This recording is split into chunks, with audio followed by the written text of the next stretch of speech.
इस वीडियो में आप सभी देख सकते हैं पवन सिंह इस साल का सबसे बड़ा और अपना नया रिलीज हुआ गाना काला ओढ़नी को टीवी के स्क्रीन पर अपने ऑफिस में बैठकर देखते हुए नजर आ रहे हैं, जो कि इस वीडियो में क्लियर तौर पे आप सभी देख सकते हैं पवन सिंह अपनी पूरी टीम के साथ में और इस गाने का आनंद उठा रहे हैं। इस टाइम यह गाना पूरे भारत के ट्रेंडिंग लिस्ट के नंबर 1 पे अपना कब्जा स्थापित किए हुए है, जो कि म्यूजिक सेक्शन में भी नंबर 1 और मेन पेज पे भी नंबर 1 आप सभी देख सकते हैं। और पवन सिंह इस गाने को सुनते हुए नजर आ रहे हैं।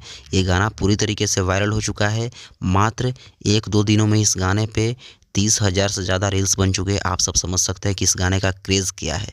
भाई गज़ब अंदाज में यह गाना पूरी तरीके से वायरल हो रहा है और सबके ज़ुबान पे यह गाना राज कर रहा है, काला ओढ़नी। हालांकि गाना है ही उतना बवाल, इतने महंगे बजट के साथ में जीएमजे ने इस गाने को बनाया है। भरपूर एक्शन सीन्स हैं इस गाने में। सबसे ज़्यादा पवन सिंह का यह लाइन वायरल हो रहा है, कहे पवनवा।